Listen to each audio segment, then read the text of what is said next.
de l'Église. Et nous avions vu dimanche passé que Christ était la tête d'un corps. Et ce corps s'appelle l'Église. Amen. Alléluia. Nous allons lire un verset, juste un seul verset, faute de temps. Nous sommes dans Jean au chapitre 15, verset 1er jusqu'à 7. Nous lisons dans le nom de Jésus-Christ. Je suis le vrai cep et mon Père est le vigneron. Tout sarment qui est à moi et qui ne porte pas de fruits, il les retranche, et tout sarment qui porte des fruits, il l'immonde, afin qu'il porte encore plus de fruits. Déjà, vous êtes pires à cause de la parole que je vous ai annoncée. Demeurez en moi, et je demeurerai en vous.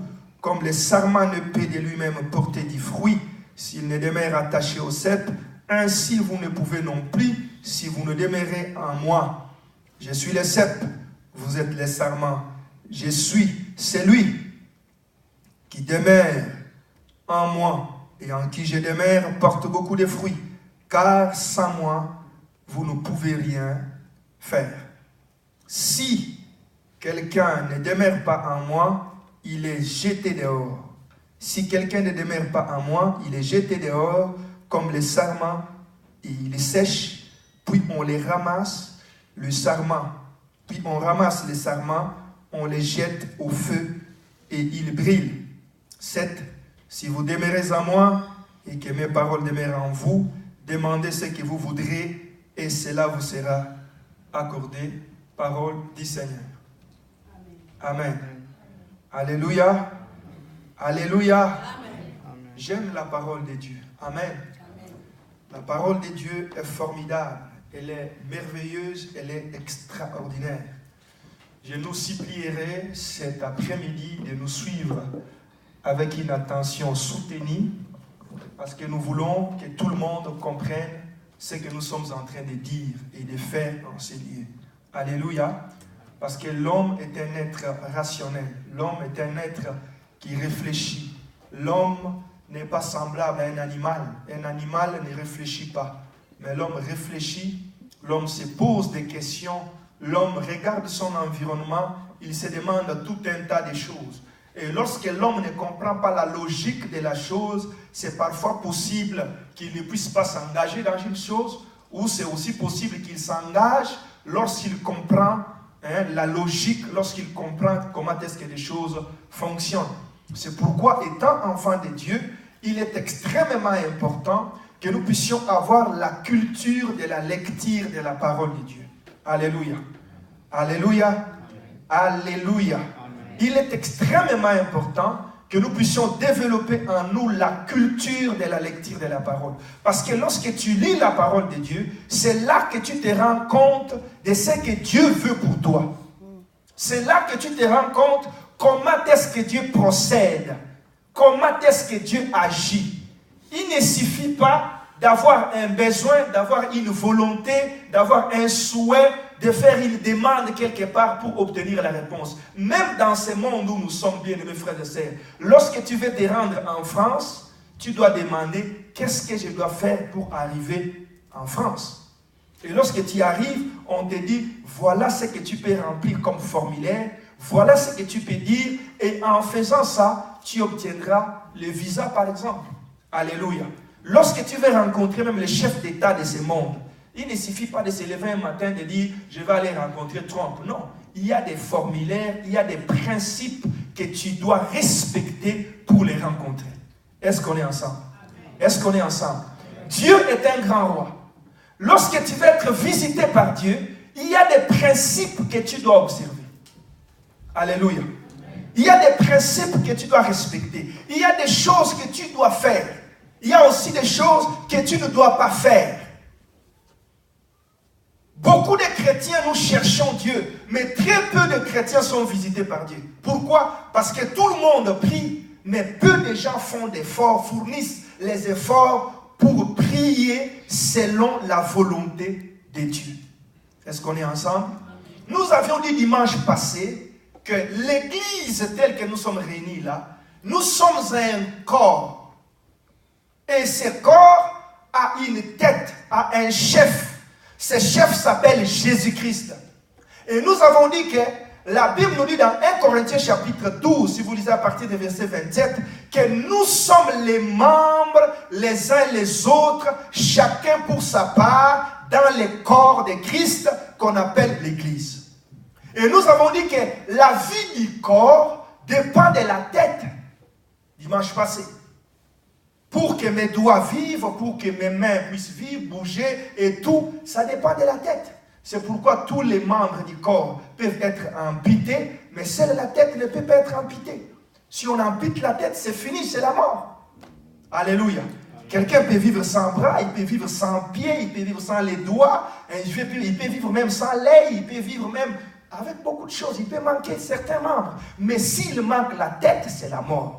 Et nous avons dit qu'étant chrétien, tu dois comprendre que sans Jésus dans ta vie, tu es mort. Est-ce que quelqu'un me suit? Alléluia. Sans Dieu, si tu ne cherches pas Dieu de tout ton cœur, si tu ne te disposes pas pour mettre ta vie en ordre, afin que Dieu marche avec toi, bien-aimés frères et sœurs, je peux dire comme un pasteur avait l'habitude de le dire, vis encore un peu sur la terre. Alléluia. Continue encore un peu de vivre. Viendra un temps où tu te rendras compte que j'ai beaucoup perdu de temps dans le monde.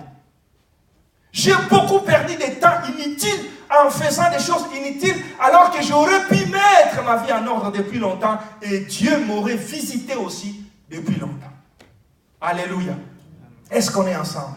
Nous avons dit que les doigts ne peuvent pas vivre si le corps n'est pas nourri par la tête. C'est impossible.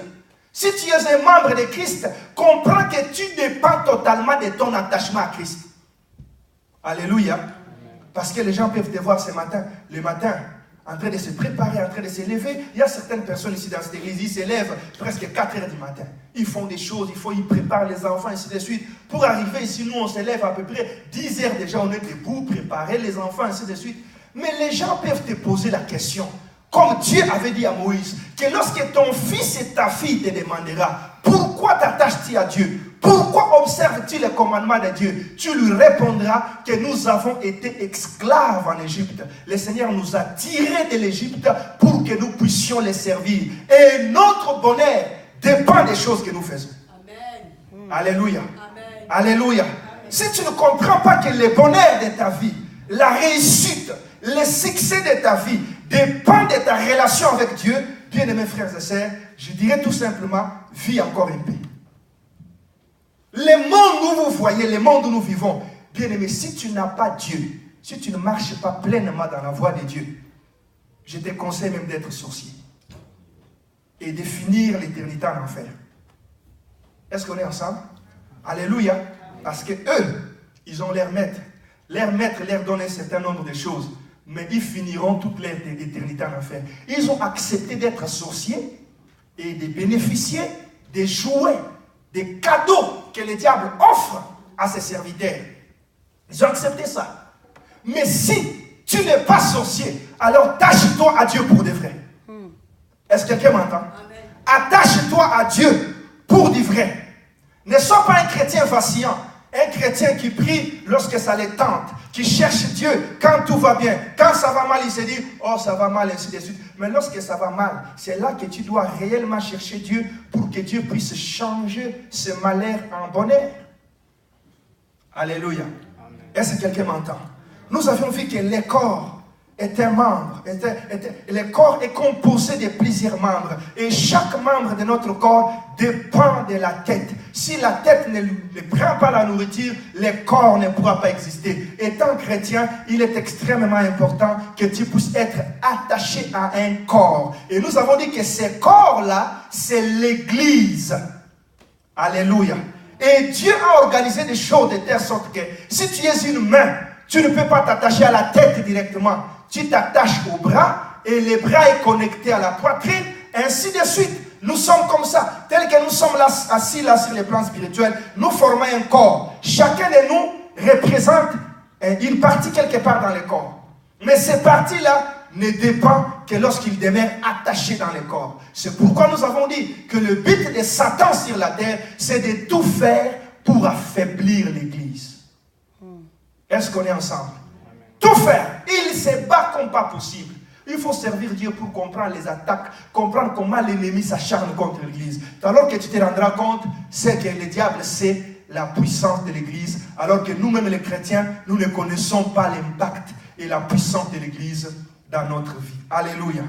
Et aujourd'hui, le Seigneur veut que nous puissions parler des métaphores qui est en quelque sorte l'image de ce que nous avions dit dimanche passé. Le Seigneur, vous savez, sa manière d'enseigner était la façon. Il enseignait le plus simplement possible. Il parlait simplement pour que les gens comprennent. Il prenait les illustrations de la nature. Et il voulait que les gens puissent entrer en profondeur de la connaissance de ce qu'il voulait dire. Parce que la Bible déclare que la nature elle-même ne vous enseigne-t-elle pas? Est-ce qu'on est ensemble? Est-ce que quelqu'un m'entend? La nature elle-même ne vous enseigne-t-elle pas? Pourquoi Dieu parle-t-il ainsi? Parce que Dieu sait que sa nature, c'est la parole de Dieu rendue visible. Amen. La nature est la parole de Dieu rendue visible. Parce qu'il y a des gens qui cherchent Dieu. Oh, je n'ai jamais vu Dieu. Je n'ai jamais vu Dieu. Mais la Bible dit Dieu s'est révélé à l'humanité par ses ouvrages. Amen. La Bible dit qu'au commencement, Dieu créait, il disait que la terre soit et la terre fit. Tout ce que nous voyons a été créé par la parole de Dieu. Mais quand tu vois un manguier et les mangues, tu penses que c'est quoi? Mais c'est la parole rendue visible. Alléluia. Est-ce que quelqu'un m'entend? Quand tu vois une mangue, quand tu vois le pomme, quand tu vois tous les fruits que tu consommes, que tu manges là, mais c'est la parole de Dieu qui a créé ces choses. Ce ne sont pas des créations humaines. Et lorsque Dieu les a créées, c'est-à-dire que ce qui est écrit et ce qui est fait n'a aucune différence, c'est la même chose. Tu peux lire aussi dans la nature, comprendre beaucoup de choses. Parce que la nature, c'est la parole de Dieu rendue visible. Alléluia. Est-ce que quelqu'un m'entend? Est-ce que quelqu'un me suit? C'est pourquoi la Bible dit, la nature elle-même ne vous enseigne-t-elle pas? Et quand Christ est venu sur la terre, il utilisait les illustrations de la nature pour expliquer aux gens des réalités et des vérités spirituelles. Est-ce qu'on est ensemble? Est-ce que quelqu'un m'entend? Il n'allait pas loin. Il parlait de la pêche, il parlait des poissons, il parlait des arbres, il parlait des figuiers, il parlait d'une femme, il parlait d'un homme. Il touchait la nature pour expliquer aux gens que ce qui a été fait dans le commencement, c'est ça ma parole. Je suis venu vous l'annoncer, mais sachez que si vous regardez aussi la nature, vous pouvez tirer des leçons et des enseignements. Est-ce qu'on est ensemble? Est-ce que quelqu'un m'entend? Ici, le Seigneur explique. Il explique comment on peut faire dans la vie pour porter des fruits. Amen. Est-ce qu'on est ensemble? J'aimerais nous dire ceci, bien-aimés frères et sœurs.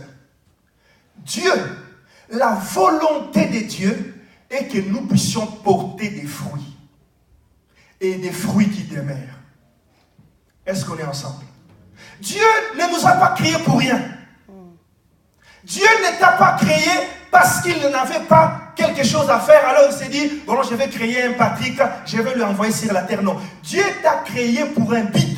Alléluia. Dieu t'a créé pour un objectif.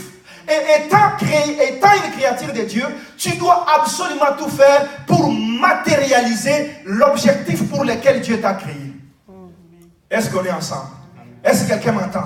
Bien-aimés frères et sœurs, Dieu ne crée rien pour rien. Dieu ne fait rien pour rien. Tout ce que Dieu fait, il le fait pour un but. Tu as été créé à l'image et à la ressemblance de Dieu pour accomplir les destins de Dieu sur la terre. Et ces destins ne peuvent être accomplis que lorsque tu portes les fruits. Est-ce qu'on est ensemble? Psaume chapitre 1er, Psaume chapitre 1, la Bible dit, heureux l'homme qui ne marche pas selon les conseils des méchants. Heureux l'homme qui ne s'arrête pas sur la voie des pécheurs. Il est comme un arbre planté près d'un courant d'eau. Il porte des fruits à sa saison. Alléluia. Est-ce que quelqu'un m'entend? Ça dit que Dieu compare ta vie à un arbre. Est-ce que quelqu'un me suit? Suivez-moi ici très bien. Dieu prend ta vie, il la compare à un arbre.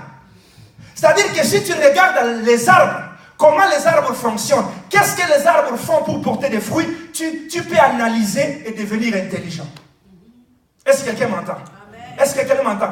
Alors Dieu nous dit dans le psaume que heureux ceux qui trouvent leur plaisir dans la loi de l'Éternel. Heureux ceux qui la méditent jour et nuit. Et Dieu explique que ceux qui trouvent leur plaisir dans la loi de l'Éternel, ils sont comme un arbre planté près d'un courant d'eau. Vous savez, la vie d'un arbre dépend de la terre où il est planté. Amen. Alléluia. Amen. Ce qui fait en sorte que l'arbre puisse donner des fruits, ce n'est pas des feuilles, mais c'est la pluie qui tombe en haut. Quand la pluie tombe, c'est la pluie qui apporte la sémence aux arbres pour que les arbres puissent donner des fruits. Et Dieu explique qu'un homme qui s'attache à Dieu, il est semblable à un arbre qui est planté près d'un courant d'eau. Lui ne va pas attendre la pluie. Est-ce qu'on est ensemble? Est-ce qu'on est ensemble? Il va porter des fruits dans chaque saison. Il va porter des fruits dans chaque saison. Pourquoi? Parce qu'il est attaché à Dieu. Lorsqu'on s'attache à Dieu, bien aimé, sur les plans spirituels, on est semblable à un arbre planté près d'un courant d'eau. Alléluia. Si ta vie ne porte pas de fruits, regarde bien où tu es planté. Est-ce que quelqu'un m'entend? Bien aimés frères et sœurs, j'ai été jeune. Je grandis. Je n'ai pas encore vieilli. Je n'ai jamais vu quelqu'un chercher Dieu. Quelqu'un chercher ses dieux de tout son cœur et être rejeté par Dieu. Amen. Je n'ai jamais vu. Je n'ai jamais vu un homme qui cherche Dieu de tout son cœur et qui marche toujours les dos courbés. Je n'ai jamais vu cet homme-là. Tu ne seras pas la première personne. La Bible que nous lisons, il y a des gens comme Abraham, il y a des Isaac, il y a des Jacob, il y a des Élie. Ce sont des personnes qui ont vécu comme vous et moi. Si ces personnes ont bénéficié de la faveur de Dieu dans leur vie, ça veut dire que toi aussi tu peux bénéficier de la faveur de Dieu. Ils n'avaient pas de sang en bleu, ils avaient du sang rouge. Ils étaient charnels comme vous et moi. Mais cependant, ils ont impacté leur génération. Ils ont affecté leur génération. Ils ont fait des exploits. Alléluia. Pourquoi? Parce qu'ils avaient découvert un secret. Sur les plans spirituels, tu ressembles à un arbre. Alléluia. Mais tu es planté où? Regarde ce que tu fais. Tu verras bien là où tu es planté. Le problème, c'est que tu es planté dans une mauvaise terre. Alléluia. Une terre aride ne peut pas donner de fruits à un arbre. Amen. Est-ce que quelqu'un m'entend? Est-ce que quelqu'un m'entend? Tu es planté où? Tu es planté où? Le Seigneur prend cet exemple. Il dit que je suis le cep. Mon père est le vigneron. Et vous qui me suivez, vous êtes des sarments. David avait parlé d'un arbre. Mais lorsque Christ vient, il explique que moi je suis le cep. Mon père est le vigneron. Et vous êtes les sarments. Vous savez, on a appris à l'école, nous tous, que l'arbre a trois parties, trois grandes parties. N'est-ce pas? Amen. Les racines, les troncs et les branches. Alléluia. David a parlé d'un arbre complet, mais Christ vient entrer en détail pour expliquer. Il dit, dans l'arbre, vous êtes le sarment, vous êtes des branches. Alléluia. Et moi, je suis l'arbre. Mon père est le vigneron. Il dit que tout arbre qui est à moi, qui ne porte pas de fruits, il dit tout sarment qui est à moi, toute branche qui est à moi et qui ne porte pas de fruits sera retranchée, sera coupée. Bien aimés frères et sœurs, j'ai parlé de la nature tout à l'heure. Si tu as une parcelle ici au Canada, même en Afrique, et que tu plantes un arbre là-bas, dans ton champ, tu plantes un manguier, tu plantes un oranger, tu plantes un avocatier ou quelque chose comme ça. Et puis du jour au lendemain, tu observes cet arbre, ça ne te porte pas de fruits, ça ne porte pas... Toi, tu vas garder toujours cet arbre-là dans ta maison. Alléluia. Est-ce que quelqu'un m'entend? Est-ce que tu vas continuer à garder cet arbre-là? Pourquoi tu vas les garder? Tu vas les couper, n'est-ce pas? Alléluia. Tu vas couper cet arbre et tu vas les jeter. C'est de cette même manière que Dieu procède. Lorsqu'un arbre ne porte pas de fruits, Dieu les coupe. Alléluia. Dieu les retranche. La Bible dit que le Seigneur est venu un jour observer les arbres. Il a trouvé un figuier qu'il avait entretenu depuis un temps et ce figuier ne donnait pas de fruits. Il a dit, mais ça fait 3 ans que je viens chercher du fruit à ce figuier. Pourquoi il ne donne pas de figuier? Ceux qui étaient là, on dit, coupe-les et jette ça. le Seigneur a dit non. Inondons encore ces figuiers-là, des fumiers. Mettons encore des fumiers. Donnons encore un peu de temps pour voir si réellement ça donnera des fruits. Bien aimés frères et sœurs, ça veut dire que Dieu est patient envers toi. Mais lorsque tu demeures incrédule, que tu ne portes pas toujours des fruits, laisse-moi te dire que Dieu te coupera. Amen. Alléluia. Aujourd'hui, quand je lisais cette parole, j'étais parfois où je me suis dit, waouh, c'est comme ça que Dieu procède. Réveille-toi. Alléluia. Acclame le Seigneur, acclame d'abord le Seigneur. Ne te laisse pas emporter par le sommeil. Amen. Quand je lisais la parole de Psaume, j'ai remarqué que Dieu dit dans la Bible que les méchants ne résistent pas dans l'assemblée des saints. Amen. Alléluia. Amen. Ceux qui sont méchants là, dans l'assemblée des saints, ils ne résistent pas. Dieu prend soin de les couper. Ah, j'ai dit, oh, c'est comme ça que Dieu fonctionne. Parfois, quand quelqu'un part à l'église, nous, pasteurs, on pleure, Seigneur, il est parti, Seigneur. Mais le Seigneur dit que c'est lui-même qui les coupe. Les méchants ne résistent pas dans l'assemblée des saints. Dieu les retranche. Alléluia. Il dit que je suis le cep. Tout sarment qui ne porte pas de fruits sera retranché, sera coupé. Et lorsqu'il est coupé, il sera jeté dehors et il séchera. C'est pourquoi la vie de beaucoup de gens sèche. Entrez dans les églises, même dans les églises là où on appelle méga church là. Entrez là-bas, vous verrez comment les gens sont secs. Pourquoi ils sont secs? Ils sont coupés parce qu'ils sont d'apparence. Ils sont attachés à l'arbre alors que la réalité c'est qu'ils ne portent pas de fruits. Alléluia. Quels sont les fruits que tu portes? La Bible dit que tout sarment qui ne porte pas de fruits sera coupé. Mais tout sarment qui porte des fruits, mon Père l'immondera. Mon Père ajoutera des fruits. Mon Père fera en sorte qu'il puisse porter beaucoup plus de fruits. Vous savez, tel qu'on est comme ça à l'église, si tu ne fais pas attention, tu remarqueras qu'il y a un frère qui sera en train de monter.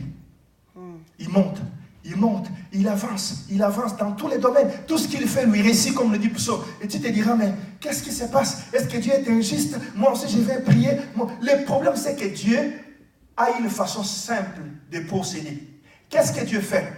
Celui qui a quelque chose, Dieu lui ajoute pour qu'il soit encore dans l'abondance. Mais celui qui n'en a pas, Dieu lui retire même l'épée qu'il a. C'est comme ça que Dieu procède. C'est-à-dire que si tu demeures longtemps sans porter des fruits, Dieu continuera à te rabaisser jusqu'à te rejeter. Mais celui qui porte même 2 fruits, qui porte même 3 fruits, le Seigneur fera en sorte qu'il puisse porter 10, 20, 30, 40, 50, qui deviennent de plus en plus riches parce que Dieu veut que nous puissions porter des fruits. Amen. Alléluia. Est-ce que je parle à quelqu'un? Dieu veut que tu portes des fruits. Dieu veut que je porte des fruits. Dieu veut que nous puissions tous porter des fruits. C'est ça sa volonté. Et lorsqu'on parle des fruits, bien aimés frères et sœurs, nous entrerons peut-être en détail dans les jours qui viennent. Il y a beaucoup de fruits dans la Bible. Amen. Amen. Alléluia. Amen.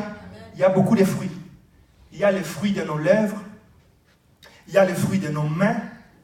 Il y a les fruits de notre sol. Il y a les fruits de notre gros et menu bétail. Quand on parle de gros et menu bétail, c'est-à-dire il y a les fruits en Israël de nos vaches et de nos brebis. Les vaches, c'est ce qu'on appelle les gros bétails. Les menu bétail, c'est ce qu'on appelle en quelque sorte les brebis. Alléluia. Il y a les fruits de notre champ. Il y a les fruits de nos pensées. Il y a les fruits de nos lèvres, selon Hébreux 12, si j'ai bonne souvenance, 12, 13, si j'ai bonne souvenance. Alléluia. Et Proverbe chapitre 4 aussi nous parle des fruits de nos lèvres. Il dit que la vie et la mort sont au pouvoir de la langue. Quiconque l'aime en mangera les fruits. C'est-à-dire que notre langue a aussi des fruits. Amen. Alléluia. Amen. Dieu veut que ta langue porte des fruits. Est-ce que quelqu'un m'entend? Est-ce que quelqu'un me suit? Amen. Dieu veut que ta langue... Vous savez, la matière première avec laquelle Dieu a créé le monde, c'était quoi? Sa parole. Alléluia. C'est-à-dire que tel que tu es là, tu as une matière première. Mais il faut que cette matière première la porte des fruits. Dieu t'a créé à son image et à sa ressemblance pour que tu portes les mêmes fruits qu'il a portés. Est-ce que quelqu'un me suit? Dieu n'a pas créé le monde avec les matériels.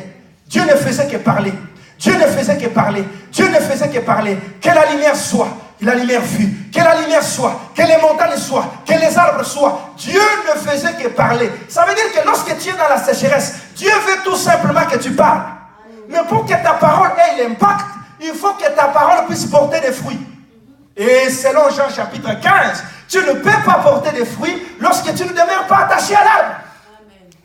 Alléluia. Amen. Les fruits, quels sont les fruits? La prière aussi, ce sont les fruits. L'exaucement de nos prières, ce sont des fruits spirituels. Amen. Est-ce que quelqu'un m'entend? Quelqu'un qui s'élève, oh Seigneur, je n'ai pas d'enfant. Dans le nom de Jésus, que j'enfante. Demain, il enfante. C'est-à-dire, sa bouche a produit des fruits. Amen. Quelqu'un qui s'élève, oh Seigneur, je n'ai pas de mari. Dans le nom de Jésus, que le mari arrive dans ma vie. Il se marie demain, sa bouche a donné des fruits. Quelqu'un qui s'élève, Seigneur, je suis malade, que cette maladie disparaisse dans le nom de Jésus. Lorsque la maladie part, sa bouche a produit des fruits. Dieu veut que ta bouche produise des fruits. Dieu veut que ta bouche puisse donner des fruits. Quand tu es dans un lieu désertique, tu parles et l'eau jaillit. J'ai toujours dit, un enfant de Dieu est créé à l'image de Dieu. Un homme qui marche avec Dieu, il n'est pas comme un homme. Permettez-moi la tautologie. Alléluia. Il peut appeler en existence ce qui n'existait pas. Parce que celui qui a Christ en lui, il a la parole créatrice en lui. Il peut créer des choses. Je déclare que ta vie ne sera plus la même. Je déclare que ta vie ne sera plus la même. Je déclare que tu vivras de victoire en victoire. Je déclare que tu vivras de gloire en gloire. Je déclare que tu seras un témoignage. Ta vie changera. Dieu va t'affecter, il va t'impacter, il va te toucher pour que tu comprennes que tu es un homme créé à l'image de Dieu. C'est pourquoi Dieu dans Psaume 80, si je me rappelle bien, il s'est dit, mais vous êtes des dieux, cependant vous mourrez comme des hommes. Ne vous ai-je pas dit, un père qui parle à ses enfants, qui regrette. J'ai toujours l'habitude de le dire. Quand vous voyez un lion mettre bas une chèvre, comprenez que c'est compliqué. Alléluia. Un lion qui met bas une chèvre, qui met bas un bouc, ça devient compliqué. Un lion ne met bas que des lionceaux. Est-ce que quelqu'un m'entend? Dieu t'a créé à son image. Et quand nous parlons, il est là. Il veut que tu comprennes. Il veut que ton intelligence éclaire. Afin que tu crées des choses dans ton environnement. Tu crées des choses dans ta vie. Afin que ceux qui sont autour de toi, qu'ils élèvent leurs mains, qu'ils glorifient Dieu, qu'ils disent béni soit le Dieu de Patrick, béni soit le Dieu d'Anthony, béni soit le Dieu de Junior, béni soit le Dieu de Wilson, qu'ils élèvent leurs mains. Pourquoi? Parce que tu es parvenu à créer ce qui n'existait pas dans ta vie. Ça veut dire que ta bouche a produit des fruits. Alléluia. Quels sont les fruits que tu portes? Quels sont les fruits que tu as réussi déjà à produire? Dieu veut que tu portes beaucoup plus de fruits. Mais pourquoi tu ne les portes pas? Alléluia. Pourquoi il n'y a pas de fruits dans ta vie? Le Seigneur explique ça assez clairement. Il dit, demeurez en moi et je demeurerai en vous. Comme le sarment ne peut de lui-même porter du fruit s'il ne demeure attaché au cep, vous ne pouvez non plus si vous ne demeurez en moi. Alléluia. Alléluia. Voilà pourquoi tu n'arrives à rien faire dans la vie. Voilà pourquoi tes mains ne portent pas de fruits. Le travail de tes mains est sec. Même lorsque tu travailles, tu touches les chèques, tu ne fais rien avec ces chèques-là. Ça fait 10 ans, 15 ans, 3 ans, 4 ans que tu es au Canada. Tout ce que tu touches, tu n'es même pas capable de t'organiser avec le peu que tu reçois. Il y a des gens qui sont bénis par Dieu. Ils gagnent $12, mais quand vous regardez sa vie, vous dites, waouh, c'est comme quelqu'un qui gagnait $100,000. Pourquoi? Parce que la bénédiction de l'Éternel enrichit. C'est la bénédiction de Dieu enrichit. Et elle ne se fait suivre d'aucun chagrin. Lorsque tes mains produisent des fruits, avec le peu que tu as, tu feras des exploits dans le nom de Jésus. Amen. Le problème, c'est faire tout pour que tu sois capable de porter les fruits. Alléluia. Lorsque tes mains sont, la Bible dit, tout sarment qui ne demeure pas à moi, il est coupé, jeté dehors et il sèche. Après être séché, on les jette dans le feu. Beaucoup de chrétiens sèchent. Pourquoi? Parce qu'ils ne demeurent pas attachés à Dieu. Ils ne demeurent pas attachés à Christ. Alléluia. Demeurer veut dire quoi? Les synonymes du verbe demeurer, c'est verbe habiter. Alléluia. Le verbe demeurer a pour synonyme verbe habiter. Alléluia. Ça veut dire quoi ce texte? Celui qui habite en moi. Hein? Celui qui habite en moi, il est comme un sarment qui demeure attaché à un arbre et il porte beaucoup de fruits. Je peux te poser la question. Est-ce que tu habites la présence de Dieu? Alléluia. Alléluia. Je vais te poser une question simple. Une question un peu simple. Tu rencontres quelqu'un, tu lui poses la question, tu lui dis, ça fait combien de temps que tu habites chez toi? Ou tu lui poses la question, tu dis, c'est quand la dernière fois que tu as habité chez toi? Est-ce que tu peux lui poser une telle question? C'est quand la dernière fois que tu as habité chez toi? C'est toi. Il va te dire, mais j'habite chez moi. Alléluia. Ou tu lui poses la question, c'est quand la dernière fois que tu as été chez toi à la maison? S'il est chez toi, tu dis, mais je viens de la maison. Amen. Amen. Je suis tous les jours chez moi à la maison. C'est ce qui signifie que j'habite dans un... Quand on dit que quelqu'un habite dans un endroit X, ça veut dire que tous les jours, il est là-bas. Alléluia. Alléluia. S'il passe la nuit ailleurs, c'est qu'il est en voyage. Mais régulièrement, normalement parlant, il est toujours là-bas, c'est son adresse. Tu ne peux pas les rencontrer, lui dire, c'est quand la dernière fois que tu as été chez toi à la maison? Oh, mais j'étais là aujourd'hui, j'étais là hier, tout à l'heure je vais rentrer là-bas, ainsi de suite, n'est-ce pas? Alléluia. C'est ça le verbe habiter. Mais si je te pose la question, c'est quand la dernière fois que tu as été à l'église? C'est ça la maison de Dieu. C'est ça le corps de Christ. Alléluia. Et tu dis, ça fait une semaine que j'ai été. C'est que tu n'habites pas là-bas. Alléluia. Est-ce que quelqu'un comprend le verbe demeurer? C'est lui qui demeure en moi. Quand je te pose la question, c'est quand la dernière fois que tu es à l'église? Ça fait 2 semaines. C'est que tu n'habites pas là-bas. Tu comprends la source de ton problème? Alléluia. Alléluia. Parce qu'il y a des gens qui cherchent des prophéties. Oh, quand on priait, Dieu me montrait. Oh, quand on priait, Dieu. Ici, Dieu nous parle chaque jour, mais parfois, je ne dis pas. Alléluia. Je me tais. Je dis quand il faut dire. Quand il ne faut pas dire, je prie seulement, ça passe comme ça. Dans les calmes, dans les silences. Alléluia. Amen. Tu habites où? J'habite Montréal-Nord. J'habite chez moi à Montréal-Nord. C'est très bien. Tu habites chez toi à Montréal-Nord. Mais le Seigneur dit ceci. Si vous habitez en moi et que mes paroles habitent en vous, en ce moment-là, demandez ce que vous voudrez et cela vous sera donné. En ce moment, vous porterez des fruits. Et ces fruits-là seront tellement nombreux que les gens glorifieront votre Père qui est dans le ciel. C'est quoi le secret pour porter des fruits? Il faut demeurer en Dieu. Demeurer en Dieu, ça veut dire habiter la présence de Dieu. Alléluia. C'est quand la dernière fois tu as été chez toi à la maison? Je suis à la maison toujours. Tous les jours, tu habites à la maison. C'est quand la dernière fois tu as été à l'église? Il y a une semaine. C'est que tu n'habites pas là-bas. Alléluia. Vous demeurez en moi et que mes paroles demeurent en vous. Demandez alors tout ce que vous voudrez et mon Père vous l'accordera. Bien-aimés frères et sœurs, le Seigneur explique ce principe. Il dit que mon Père, c'est lui le vigneron. C'est lui qui s'occupe des branches ou des sarments qui ne portent pas de fruits. C'est lui qui est... Vous savez, le vigneron, c'est quoi son travail? Le vigneron, il vient, il observe l'arbre.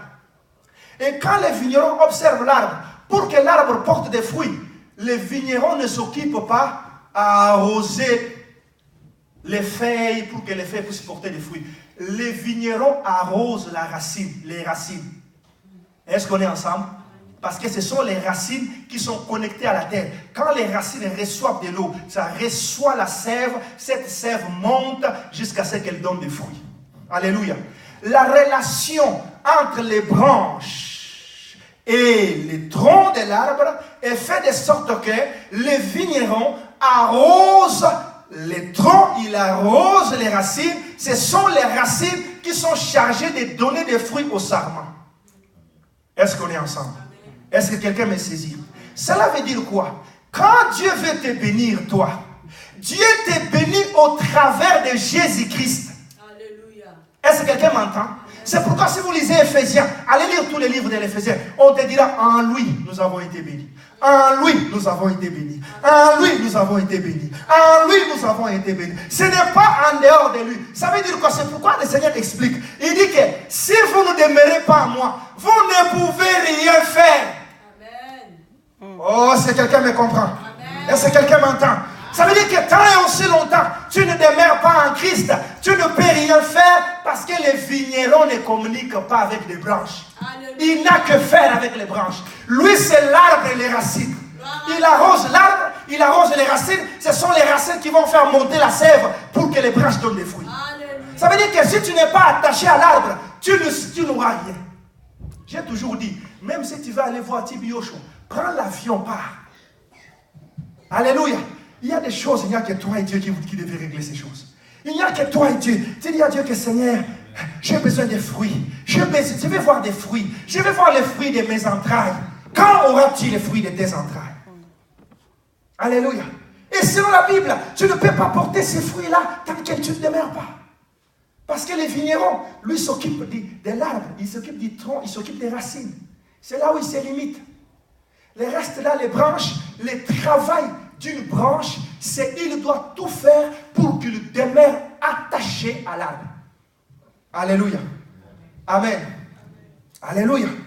Je vais ouvrir une petite parenthèse pour vous parler un peu de la maturation. Alléluia. Si vous allez chez Super C ici, vous trouverez certaines mangues qui sont là mais qui ne sont pas mûres. Alléluia. Et il y a certaines mangues, quand vous les regardez, même les oranges, quand ce n'est pas mûr, tu ne peux pas manger ça. C'est tellement bizarre, tu te dis, waouh, une mangue quand même, ça peut passer. Il y a des gens qui aiment un peu, un peu ces goûts-là. Mais la plupart des fruits, les oranges, les mandarines, qu'on appelle les clémentines ici, ces choses-là, bien aimés frères et sœurs, pour que ces choses-là mûrissent, vous savez qu'est-ce qu'il faut? Alléluia. Pour que ces fruits-là mûrissent, tous les fruits que vous connaissez, tout, sauf rien, à l'exception de rien, tous ces fruits-là, ils ne peuvent mûrir que lorsqu'ils demeurent attachés très longtemps dans les branches. Alléluia. Est-ce que quelqu'un m'entend? Quand le fruit est sur les branches et que le fruit n'est pas encore mûr, et que le vent souffle et le fruit tombe, c'est-à-dire ces fruits-là ne pourra jamais être mûr. Est-ce que quelqu'un m'entend? Et tout fruit qui n'est pas mûr ne peut pas produire un autre arbre. Alléluia. Est-ce que quelqu'un m'entend? Est-ce que quelqu'un m'entend? Quand vous voyez les mangues verts là, non mûres là, même si vous les plantez aujourd'hui, ça va faire 100 ans, ça ne poussera pas. Vous savez pourquoi? Parce que ce n'est pas mûr. Et pourquoi ce n'est pas mûr? Parce que ça s'est détaché des branches. Amen. J'ai dit ici au départ que la nature elle-même ne peut pas nous enseigner. Ne peut-elle pas vous enseigner, la nature? Si le Seigneur veut que tu portes des fruits, c'est-à-dire que tu nous porteras des fruits que lorsque tu demeures aussi longtemps attaché. Et ces fruits-là ne pourront être mûrs que lorsque tu demeures très attaché. Quand tu te détaches, c'est pourquoi certaines personnes, leur vie ressemble à des mangues amères. Quand tu manges comme ça, il dit, ah. Alléluia. Comme nous avons dit autrefois, les pains floutis. Donc, il y a certaines personnes, pourquoi? Parce qu'ils n'ont pas accepté de supporter la procédure ou le processus de la maturation. Ils ne sont pas restés aussi longtemps attachés à l'arbre. Ils sont tombés assez vite. Ils se sont séparés des branches vite. Et quand on se sépare des branches, bien aimé, on ne peut pas porter des fruits. Et quand tu prends une mangue non mûre, tu pars les planter où je vais, qu'un autre manguier pousse ici, ça ne poussera pas. Parce que le mangue que tu as planté est un mangue non mûr. C'est la même chose avec ta vie. Tu veux porter des fruits. Les conseils que je te donne, un chrétien, c'est celui qui se bat jour et nuit pour qu'il demeure attaché à Dieu. C'est pourquoi les plus grands combats de ta vie, ce ne sont pas les démons qui te combattent. Le plus grand problème de ta vie, c'est que tu puisses lutter contre la chair afin que tu demeures attaché à Dieu. C'est pourquoi l'apôtre Paul explique à Timothée, il dit, combat les bons combats de la foi. Et garde la bonne conscience. Car ceux qui ont perdu cette bonne conscience, ils se sont séparés de Dieu. Et ils ont fait naufrage par rapport à leur foi. Alléluia. Est-ce que quelqu'un m'entend? Ça veut dire que le plus grand combat que tu as, c'est de demeurer dans l'arbre. Même si ça souffle, je demeure attaché. Même si les vents m'emportent, je demeure attaché. Je ne me sépare pas de Dieu. C'est là que tu porteras des fruits. C'est là que tu porteras des fruits. C'est là que tu seras un prodige. C'est là que tu seras un signe. C'est là que Dieu va te distinguer dans ta génération. Je déclare que toi et moi, nous devons demeurer. Demeurons attachés à Christ. Quels que soient les hauteurs et les profondeurs, quelles que soient les maladies, quels que soient les problèmes, quelles que soient les difficultés, restons attachés à Jésus. Restons attachés à Jésus. Demeurons la présence de Dieu. Habitons la présence de Jésus.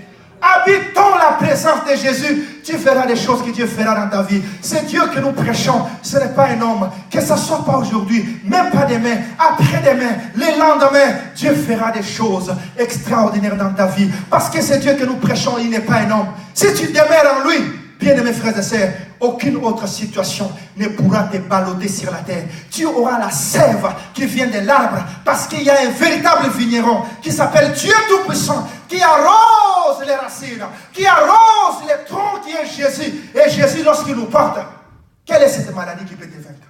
Amen. Quel est ce problème qui peut te vaincre? Le problème, c'est que tu ne demeures pas. Tu n'habites pas la présence de Dieu. À partir d'aujourd'hui, prends la décision d'habiter la présence de Dieu. Acclamons Jésus, acclamons Jésus, acclamons Jésus. Tenons-nous debout. Tenons-nous debout, nous allons prier.